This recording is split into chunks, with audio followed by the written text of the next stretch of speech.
Good morning, everyone. Welcome to the first seminar for this semester, hosted by the Chadha Center for Global India at Princeton University in collaboration with the Keller Center for Innovation and Entrepreneurship at Princeton. I'm Anu Ramaswamy. I'm the faculty director of the Chadha Center, and I have joint appointments across engineering, the Environmental Institute, and the Princeton Institute for International and Regional Studies, or PIERS, where the Chadha Center is situated. I'm really excited to be welcoming more than 100 people who are registered for this webinar across India and the US. And we'll give a little bit of time for people to come into the session. And as we introduce this session on tech entrepreneurship in India, interactions with the world, I want to take a few minutes to speak about the Chadha Center for Global India. The mission of the Chadha Center, which is a relatively new center, it's 2 years young at Princeton University. Our mission is to address key interactions between India and the world that have potential to transform human and planetary well-being and our imaginaries of the human experience. So the center is quite novel in its focus in the sense that we're looking at linkages between India and the world. We're not solely focused on study within India and of India, but it's the linkages and how they can be impactful that we want to focus on. And then our next slide very briefly shows that we aim to be extremely interdisciplinary. As you can see, in the co-hosting of this seminar between the Chadha Center and the Keller Center, which is situated in engineering. We're trying to promote interdisciplinary and comparative scholarship on this topic of global India, and we're particularly interested in connecting research and scholarship with policy and action in ways that are culturally and historically aware and appropriate to our mission. And so it goes without saying that we live in a technological age and that the research that we do on campuses has such big bearing on social well-being, on economic development, particularly through business and entrepreneurship. And that was the motivation for us to have this wonderful, extremely accomplished and distinguished panel that is contributing their time and their insights for our webinar today. And so before we launch into the webinar, I'd like to thank Professor Sharad Malik for moderating the session. So as you switch to the next slide, you'll see we have an amazing group of speakers in the next slide that are going to be talking with a wonderful set of questions curated by Professor Malik. So I'll introduce Professor Malik briefly. He's the George Van Ness Lothrop Professor of Engineering and the chair of the Department of Electrical Engineering at Princeton University. Very well linked with the technology and tech entrepreneurship landscape in India. And so when we came up with this topic, I thought Sharad would be an ideal person to bring and moderate this session across US and India. So Sharad, hand off to you. Thanks. Great, thank you so much, Anu, for this introduction.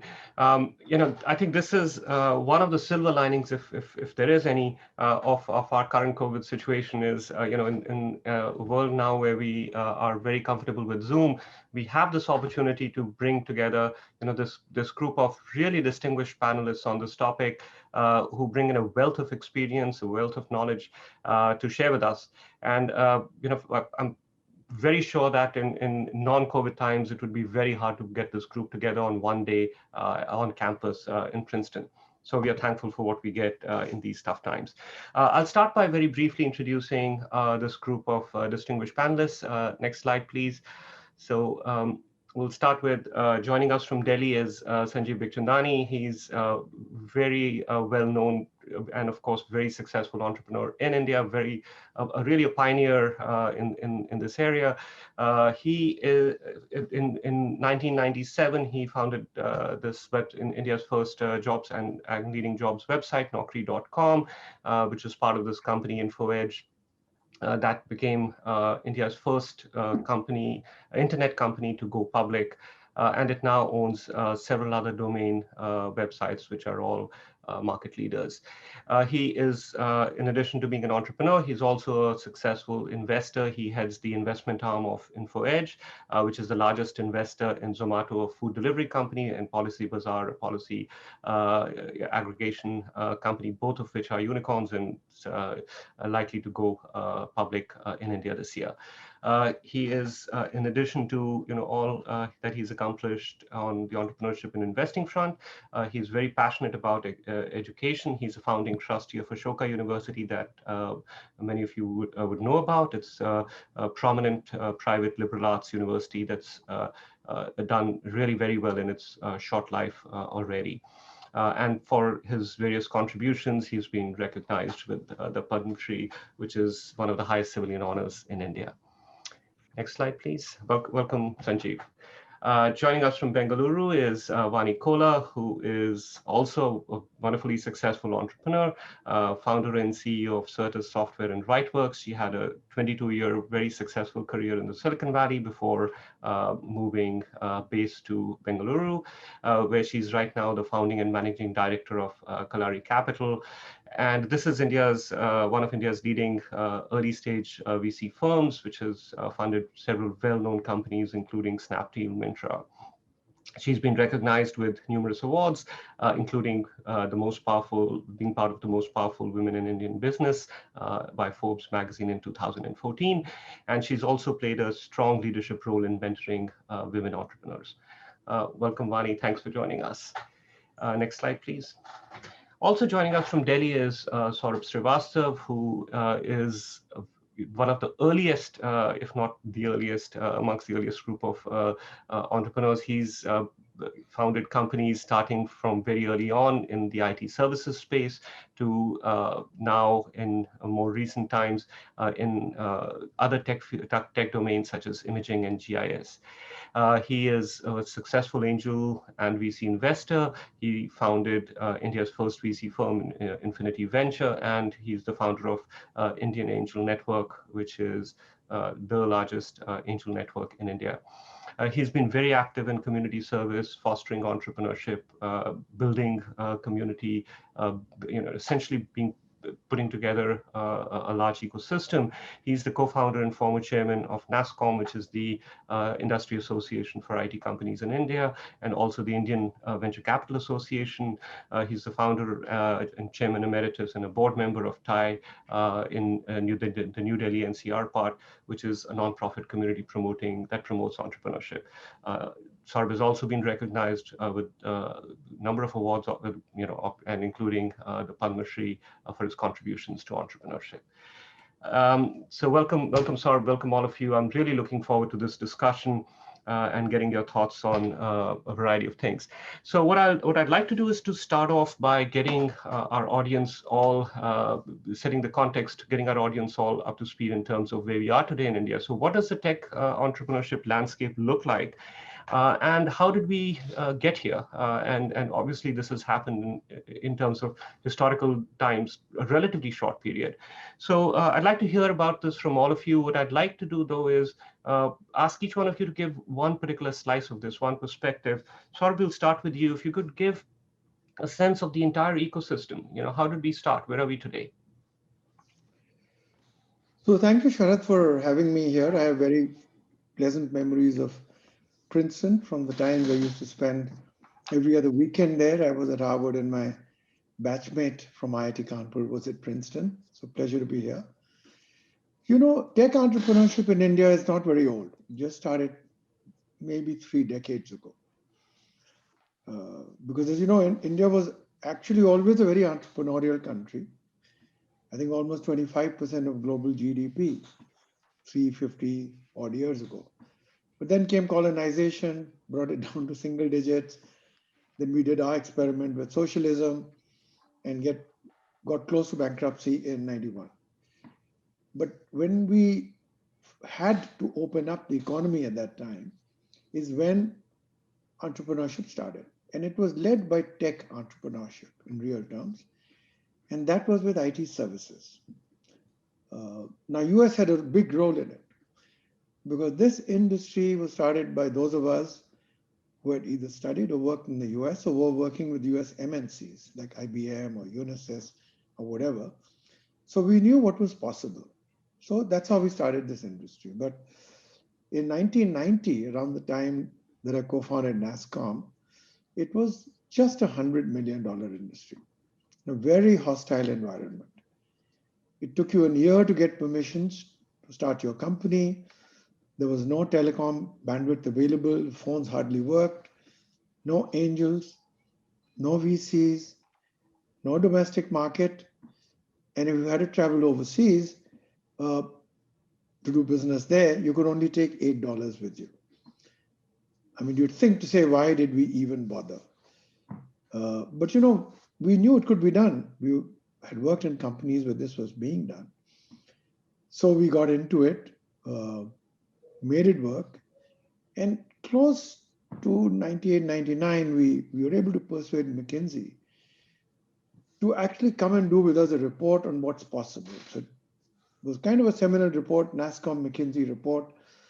And basically it said in 10 years' time, this could be a $50 billion industry. So we took that report, went to government and said, guys, this can be big.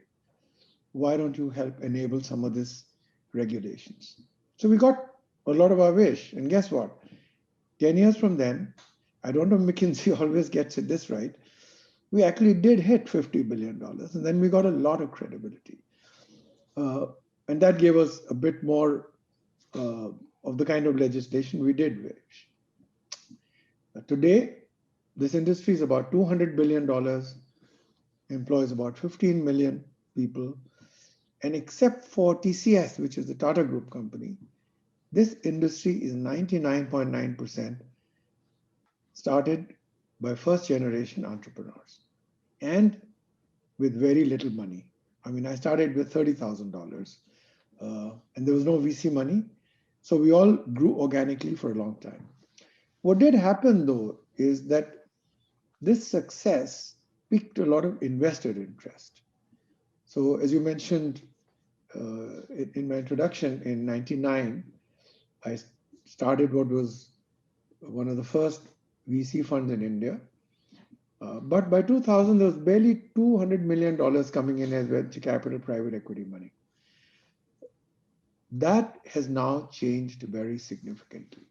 So if you look today, in the last 5 years, Sharath, close to $200 billion has come in. And just last year alone, there was over $3.5 billion of funding just for tech startups. Second half of 2020 has actually seen a lot of rebound. So in summary, we have like 300 plus active institutional investors, about 520 plus active incubators and accelerators, and about 135 plus global corporates who are now collaborating with the Indian tech startup ecosystem. And just a snapshot on where we are on the tech side, on the startup side. Now we have about 40,000 startups. A third are tech startups, which makes it the third largest in the world. The 38 unicorns, which again is the third largest in the world. 55 in the pipeline. So there's a projection that we'd probably hit about 100 unicorns by 2025. 2/3 of these unicorns do address overseas markets. And we added 12 unicorns this year, 2020, I meant, which is really the largest for any country after the United States. On the internet side, we have now about 750 million plus internet subscribers, and we lead the world in mobile internet. And this has been enabled by a few things. Firstly, smartphones. I mean, in India, you can get smartphones at $75 kind of range. There's 4G, there's 5G, and there's very rapidly declining call and data rates. In fact, in the last 6 or 7 years, these rates have gone down by 95%. And therefore today, the average per person use of data in India is 50% more than somebody in China. And then you've had actually government has played a good role in a couple of enabling digital platforms they've created. One is UID, which is what is the unique identity system, where a bit like Social Security, 1.3 billion Indians all have unique IDs backed by 10 fingerprints, your irises, and it enables a lot of applications to be built on it. During COVID times, that allowed government to do direct transfers to the poor that it wanted to send money to. And in the past, there would have been a 50% leakage because it would have gone through multiple layers of institutions and people. And then there's something called the Unified Payment Interface. And that's really absolutely allowed digital payments to blossom. There are a lot of companies today. And both of these have made dramatic difference in enabling financial inclusion of companies. Today, India is the number 2 globally in terms of app downloads. So there is a lot of comfort with tech. So I'd end by saying that actually it's a far more enabling environment than when I was being an entrepreneur. But of course, we still do have many gaps. It's nowhere near what the US environment is, and it's nowhere near where it should be, but it is immensely better. And all of this has happened in the last 2 to 3 decades. So it's been fairly rapid movement. Thanks, Sharad. Great, thank you, Saurabh. That's really a wealth of data based on your experience in the various dimensions. Wonderful, thank you. Sanjeev, I'll turn it to you. Could you sort of take now the point of view of the entrepreneur? This is the journey that you did and are actively involved in on a day-to-day basis as you evaluate new startups. So could you, from a point of view of an entrepreneur, where were things and where are they now? Yeah, thanks, Sharad. Thanks, Anu. Thanks, everyone, for inviting me here. It's an honor and a privilege. So look, if I look back to 30 years ago when I quit my job and now, I think there's been a huge change. And let's first address it in sociological terms, right? There were always entrepreneurs in India because India is an entrepreneurial society. But there were entrepreneurs who were entrepreneurs by inheritance. They were in a business family. There were entrepreneurs by caste and community because certain castes and communities will go into business. That's tradition in India. And there were entrepreneurs who became entrepreneurs because they could not find a good job, right? But you know what, in the 50s and 60s, this massive overinvestment by the government of India in high quality higher education, the IITs were formed, the IIMs were formed, and other colleges, the NITs were formed, other engineering colleges. This created an educated middle class that was large, but the tendency of the educated middle class was to be risk averse, and they brought up their children to get a good job, right? Whether in government or as a doctor or as an engineer, right? You got to do a job, right? You were not trained to take a risk and even think of entrepreneurship. Okay.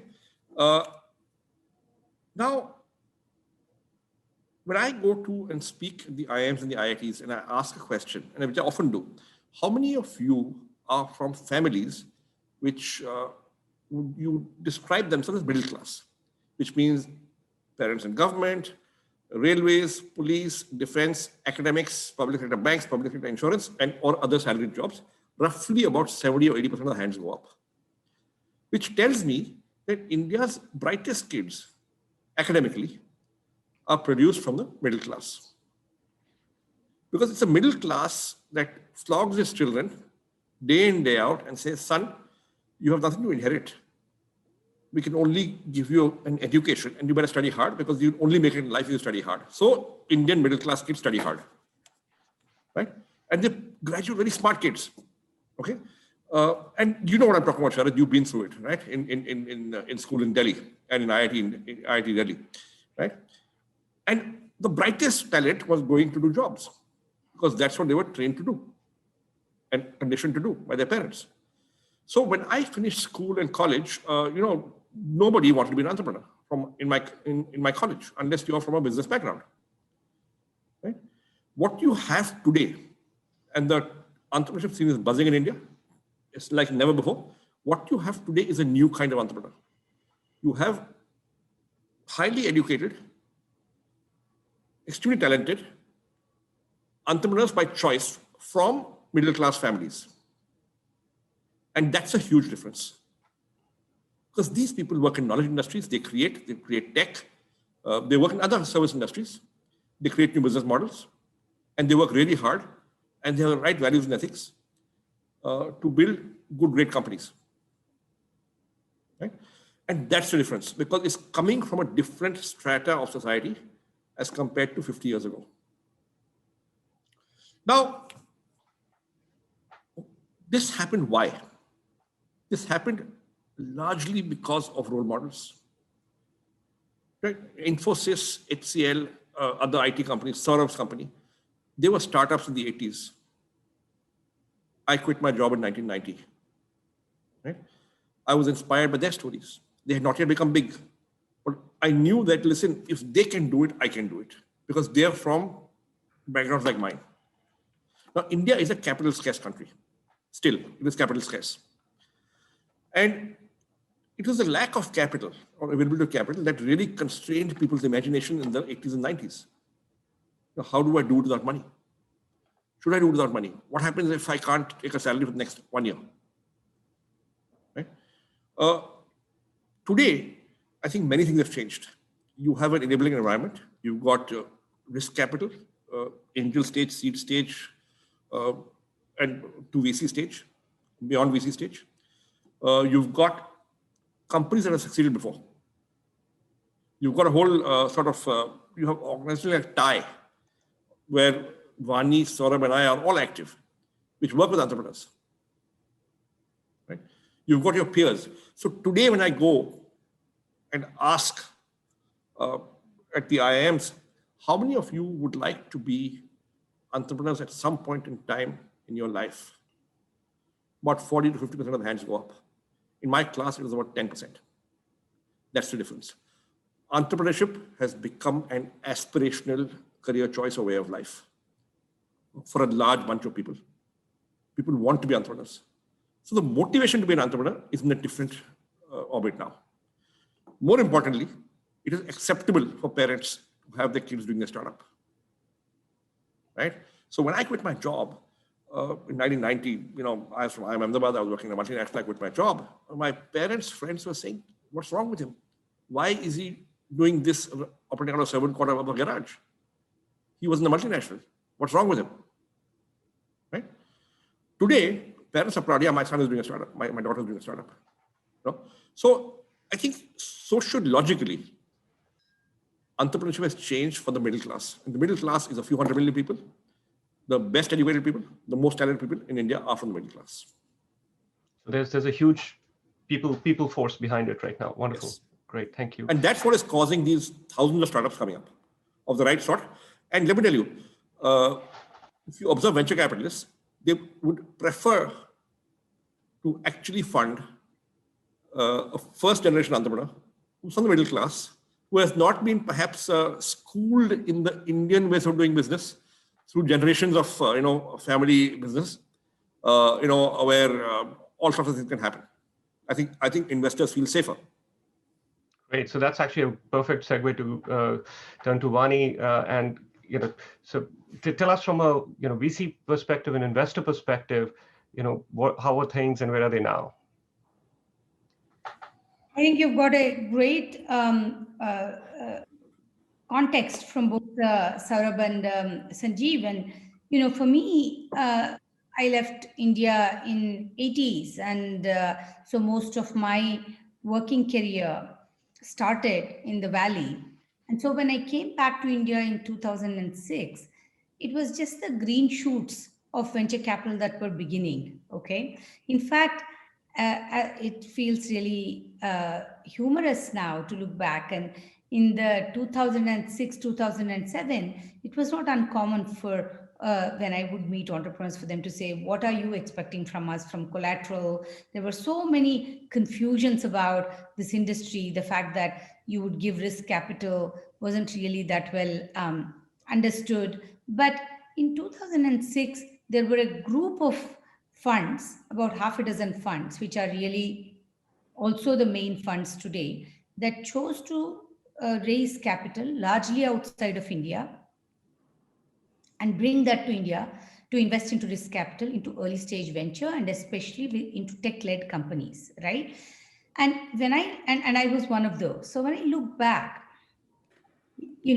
venture capital industry had to be entrepreneurial itself, because while today we can say there are these unicorns and all of that, but in 2006 there were as many reasons for this to not work as there was reasons to hope that it would work. But what happened was, I think people that largely brought significant capital had experience in entrepreneurship, had access to capital, and also had a deep commitment to participate, influence, support the Indian startup ecosystem. And it's been really just a great journey to see the growth in the last, let's say, decade and a half, of companies becoming, of these ideas becoming robust companies. And I think now we have close to about $10 billion a year, plus or minus, that goes into Indian companies in the VC and growth space. And, like Saurabh said, I think we are close to creating 100 plus unicorns in the next few years, many global names. And, we see global capital lining up to invest into India. And we now are at the inflection point of some of these companies actually going public. But if we take a dipstick of what is happening right now, I think there is just a fire on entrepreneurship. If I look over the last decade, the quality of ideas, the quality of entrepreneurs, the understanding of entrepreneurship, the kind of co-founders that are coming together, the aspiration to really want to build something big. In the first few years, I would see entrepreneurs a bit timid, sell their company if there was a decent offer on the table. But today, I don't see that. Companies, are inspired by Bezos or Jack Ma or others to say we could build very large businesses out of here. And, who would have thought a decade ago we would have companies not just that are unicorns, but that are valued rightfully for the progress that they have made in 5, 10, 15, $20 billion. And I don't think even that was really that was unthinkable that we would build companies of that scale, and many sectors, right? And what are three things that are happening? One, especially even the pandemic has accelerated the digital adoption, and anytime there is this kind of a success, there are many factors that play, whether it was the cost of smartphone and data, whether it was Aadhaar, UPI, kind of governmental activities that brought more people into inclusive society from financial transactions and so on and so forth. And I think we have a lot to be thankful in terms of this kind of infrastructure, digital infrastructure that the government promoted and delivered for the benefit of all. And we also have a very large captive market, not just capacity to innovate, which Saurabh and Sanjeev talked about, but we also have one of the few countries in the world that has a large enough domestic market that you could build for the Indian market successfully. And technology as an enabler is really making it more equitable, inclusive, affordable. So the massive opportunity, whether it's MNCs or local entrepreneurs that are chasing, has to do with the 500 million Indians that now are very comfortable in engaging on all aspects of their life digitally, be that be in e-tailing, whether that's in health. I mean, amazingly, in this pandemic, we saw India do very, very well, as you have seen from the statistics, from immediately creating effective contact tracing, home quarantines. Telemedicine is really universal right now. In how even in a year, I've seen fundamentally engagement on telemedicine and e-pharmacies and EMR and all of that from health tech, and of course education. I mean, this last year I think has been sort of coming of age in terms of online education at many aspects, K to 12, degree, follow on professional education, multiple aspects, even hobby and extracurricular. So I think kind of the massive engagement and adoption of online education has been humongous, and also great progress in global value chains that are coming to India and creating opportunities that can have more inclusive employment, not just in the knowledge economy, which is what we have talked about so far. And Indian startups, and I agree with what Sanjeev said, we prefer, in fact, not just prefer, I think we have 95% or maybe more invested into first-time entrepreneurs that come with a drive and a hunger and a passion to create innovation, disruption, and scale. I think Indian startups have been highly innovative. The Atmanirbhar Bharat and so many other programs have really, I think, also been imaginative to support the startup inspiration and interest. And so this whole, we are at this moment of, what is of course coined quite a lot, the Bharat inclusion. So I think we are at I feel in the last decade, at a very important inflection point on Indian companies not only being able to be great examples of the scale and innovation that they've brought, but also create global solutions.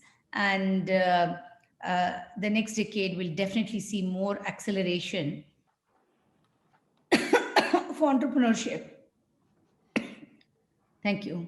Great, thank you. Thanks, Vani. Vani mentioned a couple of things that lead me to my next question. She referred to the flow of funds coming from the US, the global value chain now intersecting with India.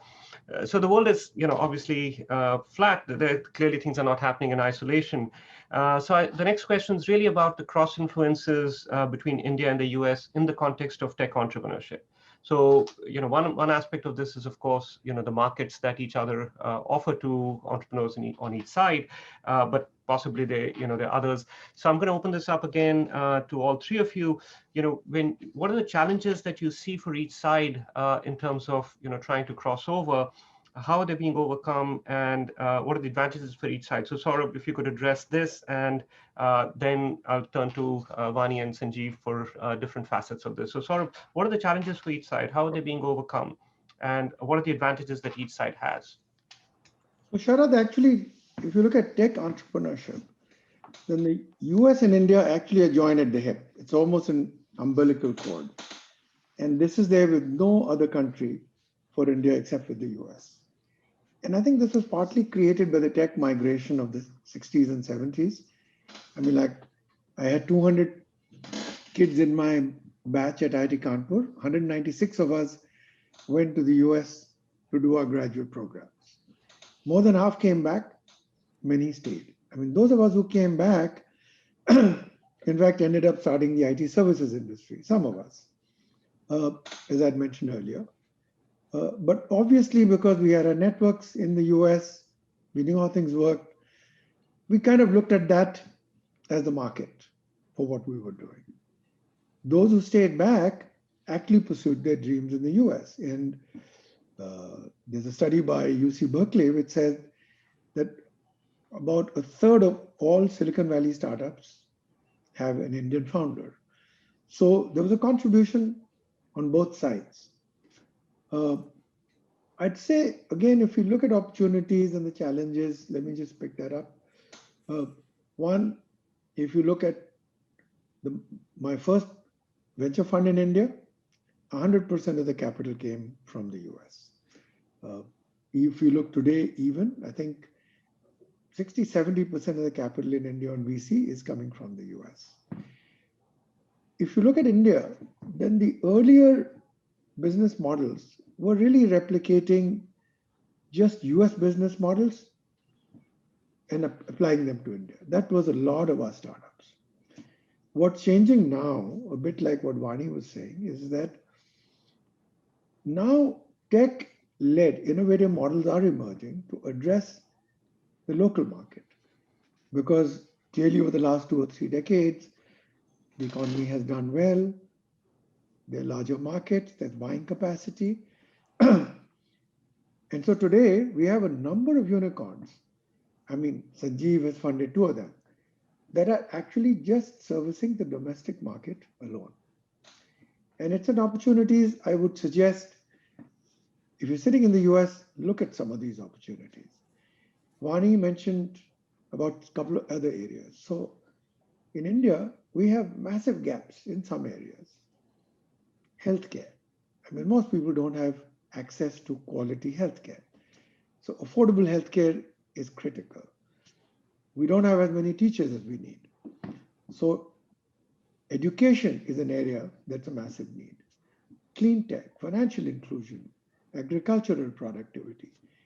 These are massive challenges, but actually from an entrepreneurial viewpoint, these are massive opportunities. And what is available is scale. So a lot of entrepreneurs today are really addressing this. And healthcare is, of course, leading the way, but there are many others, and they're doing phenomenal things. I mean, in essence, they're sort of designing or their businesses and models and solutions for what I would say the next 5 billion by income. So you might say in the US, entrepreneurs are building solutions for the top 1 billion by income. But India is the place to build them for the next 5 billion. Because if you get it right for India, and there is scale for you to get it right, be profitable, become a unicorn, then in effect, you have a large market. And in many areas, I mean, if I just remember what Jeffrey Immelt had talked about, the real threat from solutions or products that provide 80% of the functionality at 20% of the costs. There's a lot of that happening in India right now. And actually, this will disrupt global markets even for the top 1 billion by income. Massive opportunity. There's another one which actually I don't think occurs to most people, and that is space tech. I mean, India is one of the leading countries in the world in space, in the area of space. I mean, the Indian Space Research Organization, ISRO, it launches satellites from most European countries. But the big issue isn't just how good they are, but at what cost they do it. India's moon launch, that was called Chandrayaan, cost $10 million. Just think about it, $10 million. And now they're getting very active and engaging with the startup community. They've set up an incubator. They want to get a lot of people involved. So I would say, look at space tech. There are not very many places in the world where you can probably get engaged and do something on space the way that you could do it here. I think there's another takeaway, I think, from India. And Sanjeev mentioned that. You know, because there was a lack of capital for so long, and even today, with the level of funding, it's nowhere near what it is in the US. There is a very middle-class mindset on costs. It's very unique and it's a big USP. So in terms of product, companies here are able to make huge progress for maybe 1/10 of the cost. And that gives a huge edge when you take it to market. In fact, we have the reverse problem. I spent 2 hours persuading a company we invested in to spend, to hire more people. They just don't want to do it. So it's, you can cut both ways, but it's a great USP. And I would just say there is actually today complete fungibility of talent and capital between the US and India. So yes, there will always be some impediments, but as of today, I think this is a pipe that works exceedingly well. And I would ask everybody in the US to see how they would use it. People who are sitting in India are using it anyway. So, Sharad? Yeah, great segue to Vani actually. So Vani, so what can be done to support entrepreneurs on either side as they're looking, across? I think we are doing some of those things here through these conversations. One, of course, is offering a inspiration and a model. The second is creating the linkages, right? And the linkages, though they exist, we are now beginning to see cross-border founding teams, and I think that could be very valuable if you are going after global markets. There are even accelerator programs that are focused on creating and helping companies that are doing this, cross-border model. As I mentioned to you, Sharath, I routinely see students that are in US wanting to actually be in the startup ecosystem, wanting to work in a venture capital firm, wanting to participate in this ecosystem in whatever way possible. And we ran a fellowship program or applications for a fellowship program, and we had 1,600 applicants for like 12 people that we take in to put them through a year-long intensive training. And of that, 200 of those applicants, and we had not even targeted outside of India, but somehow they found their way to find out about the program, and 200 of them came from outside of India, primarily United States. And so I think it's interesting that there is a tremendous, curiosity, enthusiasm to build a career in a startup ecosystem out of India, whether they are already based in India or not. And so I think the more we have ability to channel those networks to connect through structured programs, I think we will be able to benefit from that cross-pollination of ideas, skills, and so forth. So today, I think, if you even go back 5-6 years ago, in terms of number of companies, Indian origin companies that are registering as Delaware corporations, or, number of companies that from the beginning say my market is global.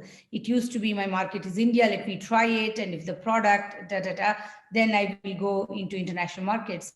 But that number has really spiked. And if I have to look at the number of startups that come to us, I would say 40% of the companies from get-go want to go into global markets. So I think there is, already tremendous cross structuring that's going on. And in terms of what more could we be really doing, I think it's really creating stronger linkages at founding teams, from go-to-market strategies, and regulation. Those would be 3 areas where there is work that can accelerate this. Great, thank you. Sanjeev, so, the flow of capital came up a couple of times, both in Vani and Saurabh's responses. So, as US investors are looking to invest in India, what are the challenges? What are the pitfalls? Any advice and recommendations on that? So look, there are various ways to invest in India. You can, let's say if you want to invest in an early stage startup, you can sort of invest directly, but then you have to deal with Indian regulations and regulators, on your own or with your own independent consultants. I think a better way to do it might be to actually go through a venture fund, whether, a venture fund registered in India like as an AIF, an alternate investment fund under SEBI, or through the Mauritius route, it just may be smarter, right? Of course, you can do it directly also, but then you have to be able to deal with the Indian regulations. But look, if I come back to the question you asked, what are the kind of ways for collaboration and cross-border? I think, look, capital is the obvious and earliest one, but markets is the second one. But look, I go back to Saurabh and the Indian IT services industry. I mean, without any venture capital, without any money, these guys went out and built this huge cross-border business, which till today dwarfs all the internet startups in India by 10 or 20 or 50x in terms of actual revenue and profits. Maybe 100x, right? And let's not forget that, okay? So that was done in the 80s and 90s, right? Maybe 2000s, right? So capital, markets, but I think, what the point I'd like to highlight is that, look, a company like Facebook, the biggest user base is from India. Not the biggest revenue base, but user base. WhatsApp, the biggest user base from India. Twitter, biggest user base from India. Amazon, India is a big play. So what I'd like to tell young people, whether you want to be an entrepreneur or you want to work in one of these companies, it's a good idea to get some India exposure and experience. Whether it's summer in India, whether it's working 2-3 years in India. Because if Facebook's largest user base is from India, then somebody who's doing Facebook product and engineering and UI should know the Indian consumer and user. So actually, getting India experience for the people who are listening, if you're not already in India, may be a useful way to start. So flow of capital, markets, flow of people, and through flow of people, flow of know-how. I think there are 4 sort of buckets I put it in. Great, thank you. So I had a couple of other questions, but I see there's a bunch of questions on the Q&A from our audience. So I'm going to turn it over to Anu. Anu, would you like to go ahead and start with some of the questions in the Q&A box? Yes, thank you. So I'm going to first of all, I want to thank the panelists for a wonderful and engaging session. And I'm going to couple a few questions here.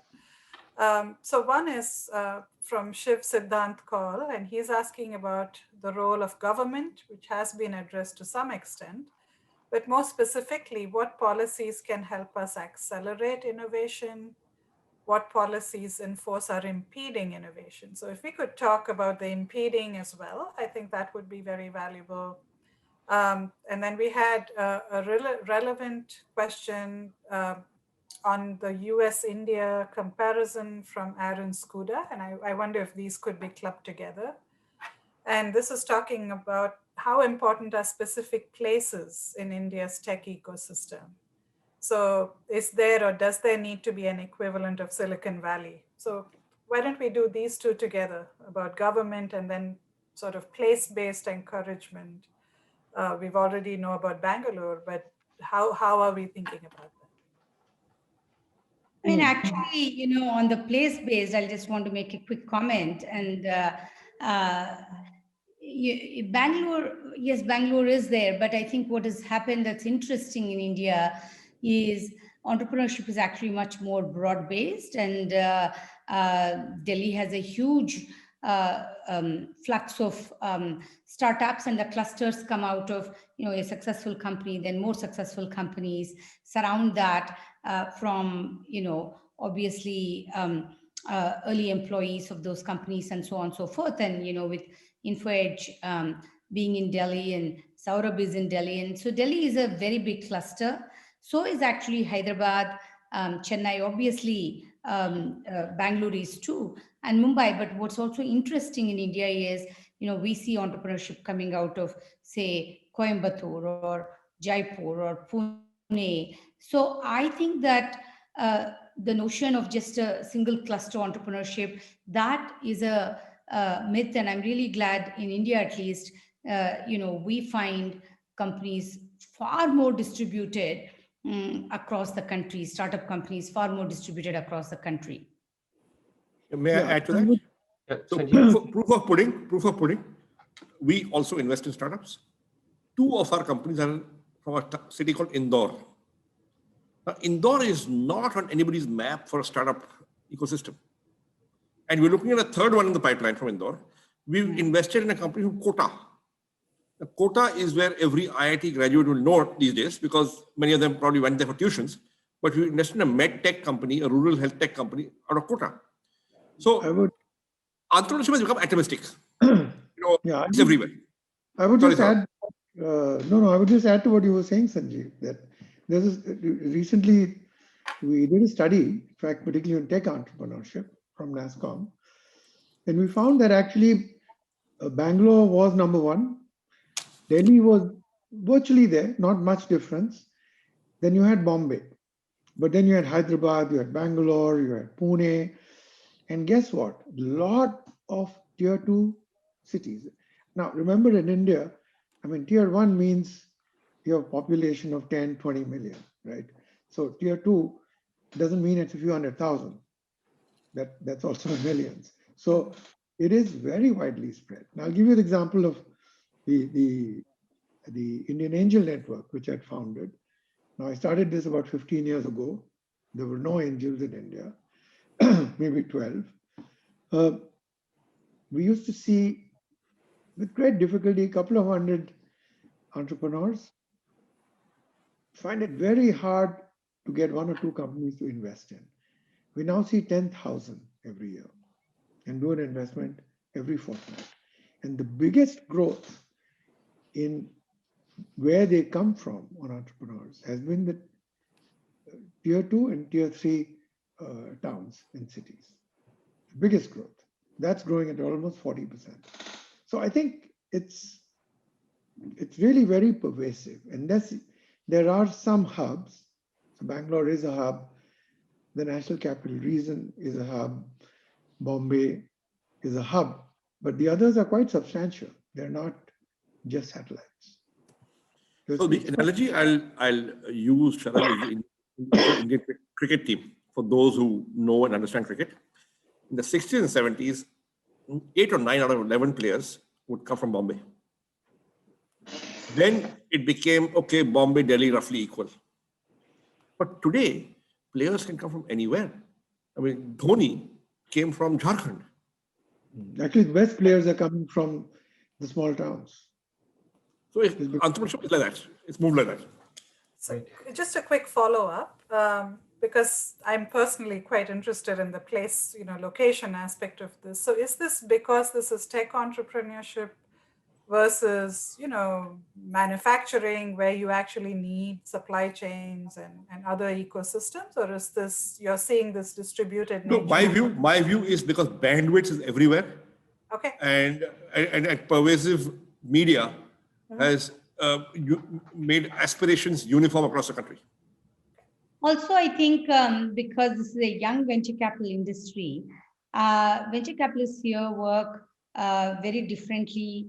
And when I say venture capital, it obviously includes seed, angel, the whole early stage investor ecosystem is also far more dispersed than, concentrated in how the industry evolved. And if there is access to capital, which is much more broad based, and how venture capital firms, investors work is also differently. They are not expecting these deals to come to them within, 20-kilometer radius or something like that. So one unusual thing is from the very beginning of the investor, at least the institutional investors, they've tried to have teams that are actually positioned and have broader geographical coverage. So I think there's also certain things that have helped in creating the capital access. And every city has an angel network. Saurabh pioneered one of the early angel networks, but every city has an angel network. Formalizing. It's important to understand that when VC itself in India is a startup industry. Yeah. So I remember 2 decades ago, I was in Silicon Valley and I was talking to a very, very reputed large VC firm there, trying to interest them on something in India. And the guy said to me, he said, Saurabh, I don't even look at deals in East Bay. you want me to go to India? Now, that has changed also in the US VC market, but here, people will go wherever it makes sense to go, just like Vani was saying. Yeah, that's wonderful. We have a few other questions, and I'm going to put them together. Anu, I just had a thought. We have just a few more minutes before the official end time. So I'm wondering, would it be okay if we continue our discussion for a little bit for those of the audience members who can stay back? Process question for you. So Anu? we could I'm definitely asking go you. over. Yeah. Absolutely. Okay. If the panelists are able to spend. Okay. So I do need to wrap up in 5 minutes or so. Yeah. Okay. So we'll keep it at that then. Anu, go ahead with your question. We recognize that Vani has another commitment right after this. Yeah, go ahead. Absolutely. So again, a lot of rich questions from the audience, and I'm going to club them together. They're all related to, one is Atmik Gupta asked this question of what areas or topics should I study, not in a formal sense, but what should we explore if we want to look at entrepreneurship 25 years, over the next 25 years. So specifically, are there business sectors or technological ideas or unaddressed demographics that you think would be really impactful to focus on over the next 25 years?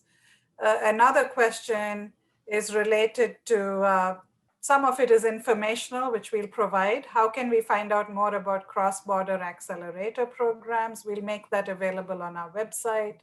Also, Saurabh's space technology opportunities. The other question relates to, as someone, Amit Baria posed this, as someone domiciled in the US, what are the best ways to gain exposure, Indian exposure, if you're not relocating to India from an investor point of view?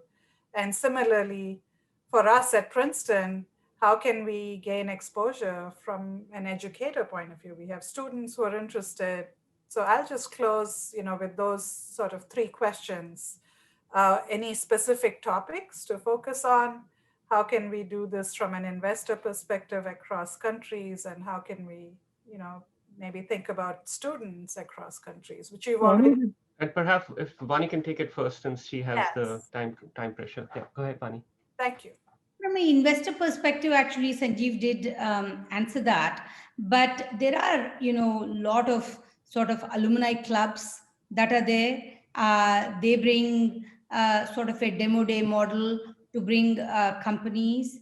Many of the Indian companies are sort of, Delaware registered. So you could invest into those companies. Obviously, if they're Indian domiciled companies, then you would have to find the right vehicle to do that. You could be an LP, but that's not possible for everyone to be LP in a fund from a liquidity and also the blind pooling of that. But I think many of Indian companies actually are Delaware companies. So, the key is to be part of these investor networks, and there are many great ones, right?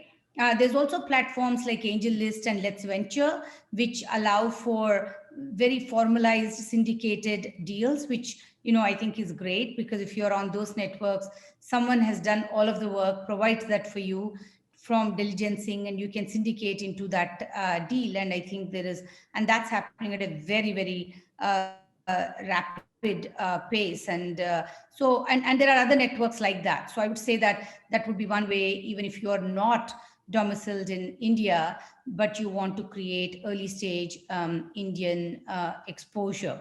So I'll stop there, and Saurabh and Sanjeev can. No, I was going to say the same thing, that VC funds are harder. But if I just look at the Indian Angel Network, which is one of the largest, there's about 500 members, and 20% of them are not in India. They're mostly in the US. And you don't have to make big capital commitments to do it. You could be investing as low as $5,000 or $10,000, so you can actually connect with some of those, and also the incubators. I would say that is quite an easy way to say it. The other question, which was, what should I look at? Now, if it's a 25-year horizon versus a 2 or 3 year horizon, 2 or 3 year horizon, we can give you ideas.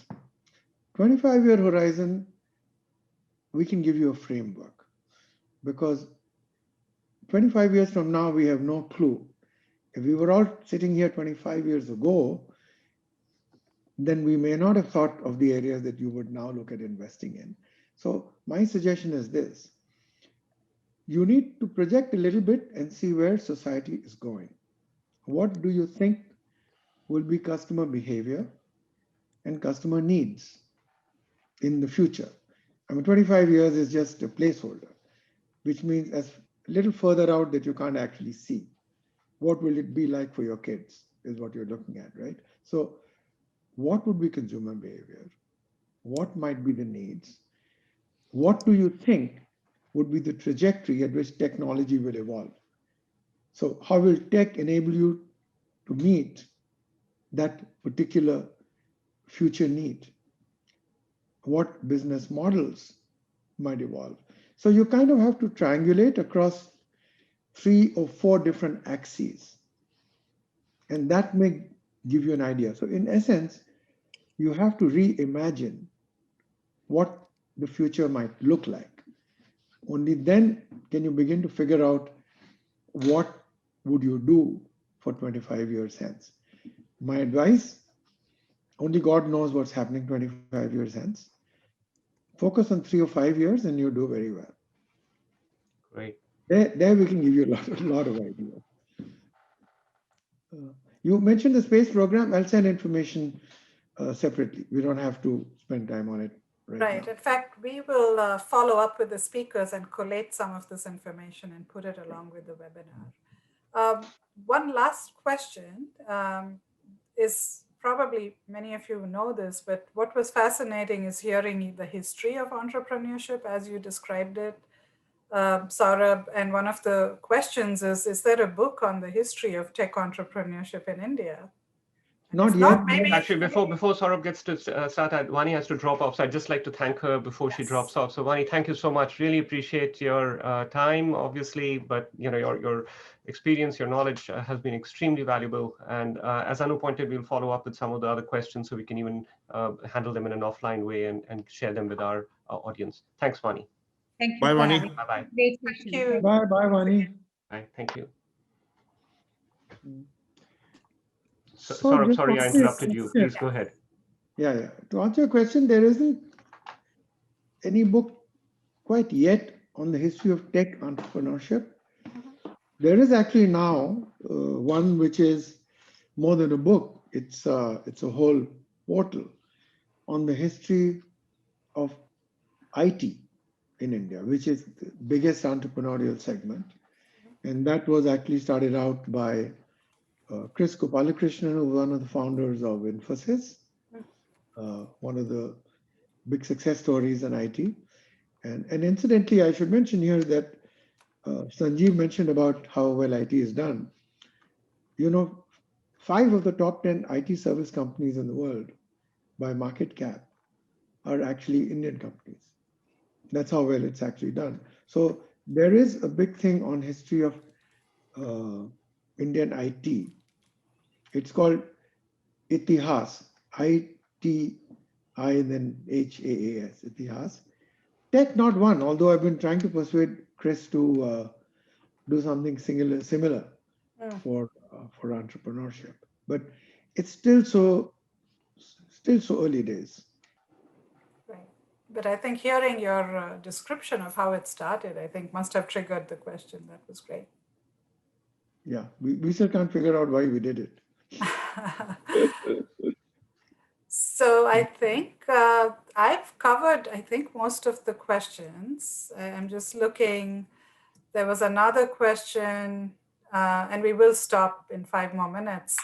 I think we actually have covered them. There were official forums, easy, I think. Actually, there was a question you've not covered. Saurabh, maybe you want to talk about it because you're the expert in that. What can the government do, role of government policy in encouraging tech entrepreneurs? And also, what are the barriers? Are there policy barriers? We raised it, but we haven't discussed it. That would be a great way to end. Thank you. Yeah. That would be a hard question to answer in a couple of minutes, because there is a lot that's happened, but there's a lot government can do. I mean, by all means, it could. For example, in the US, my friend Kanwal Rekhi was telling me that if you have an exit from a startup, first $10 million is exempt from capital gains tax. And beyond that is also exempt if you invest it again in startups. That would be great to have in India. It would encourage a lot. We do need policies that would encourage more domestic capital getting into VC funding. There's a shortage of that. Many countries like the UK give tax breaks to angel investors who are investing in startups. That would encourage a lot of people coming out. So there's actually a lot of more things that can be done by government. Making foreign investment easier would also be one of them. So a lot has happened. It's not, like I said, it's nowhere near what it used to be. But sure, there are more things that can happen. But it's, but we can talk. I mean, there's a difference in the capital gains tax between listed and unlisted companies. That could be aligned. So there are many, but there's action on many that's happening. Some more will happen. This is a big work in process area in India. Everybody is learning about entrepreneurship. It's new. So may I add some? So look, if I were to put in 3-4 buckets, there is ease of entry of capital, whether Indian or domestic. There are a whole bunch of things to be done there. There is, incentives to invest in early stage. What will make people want to invest in early stage? Risk capital. So India has not had a deep risk capital, pool of investors. Right? We've got to encourage that. Then there is what happens when you exit. This is for the investors. For the companies, there's a whole bunch of red tape to be dealt with, both in terms of regulatory clearances and in terms of tax compliance and tax scrutiny and tax inspection. Other than that, you've got your usual Indian challenges, infrastructure, and all of that, and that's fine. We deal with that. This is fascinating. We, as Saurabh said, there is less time to discuss actually many of the things that have come up. I had a few other questions that I'll hold on for a later time. But this has been fascinating. This was very exciting, and we are so glad that thanks to COVID and Zoom times, we could bring this group of panelists together.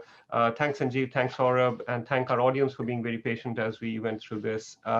Please feel free to, the Q&A that you have, we will share with the panelists. And hopefully we are hoping to put an edited version of this dialogue up on the Chadha Center website at a later point. So if you want to add anything more to the Q&A before you leave, that we would love to have a look at that. So thank everybody. Sanjeev, Saurabh, the audience, and hope we can do this again in the future and have another look at this. Clearly, the set of issues here is vast. Thank you. Yes, and I want to follow up. Thanks, Sharad. Thanks, Anu. Thanks, Ipshita.